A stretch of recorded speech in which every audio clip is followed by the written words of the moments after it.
Hey guys, we're back here in the shop today. Kind of giving you a little update. I don't do much, but I try to do something every day. Something small, something big, whatever. So the back panel was on. I talked about that before, but this is what I'm working with right now. Is I wasn't going to go with the tailgate, but I kind of like it. I had to grind it a little bit to make it fit a little better.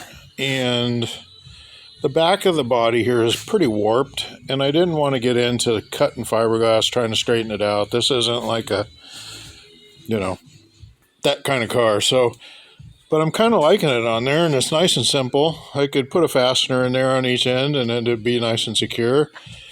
So we'll see. The backside here, I'm going to go ahead and spray with that same bed liner I used on the inside of the car.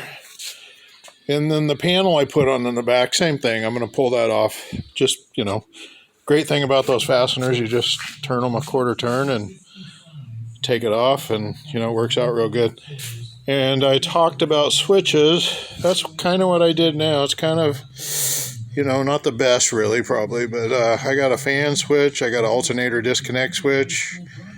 I got a main power ignition source, and I got the push button for the starter solenoid.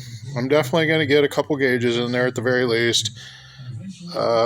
If I find a cheap tack, I might put a tack on this, but it's really, I'm not going to enter it in anything as far as sanctioned racing, obviously, with the construction of it, the battery up in the front, and I was just kind of working with what I had.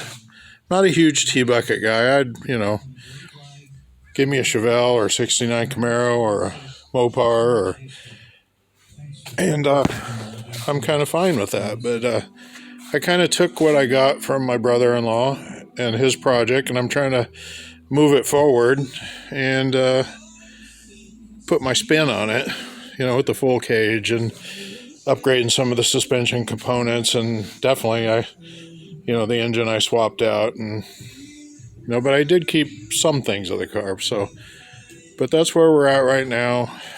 Still waiting. Probably the next thing I need to buy is axles, get the rear end together, and then I could figure out the rear brakes, some, bracketry, and then the whole system actually back there. And same with the front. I need front caliper brackets and the calipers, and I was going to run lines and everything, but I think I'm not going to do that. And I was going to buy some new master cylinders, but I'm not going to do that either, because I don't want them sitting around for a year or whatever period of time hooked up and I step on the pedal or whatever.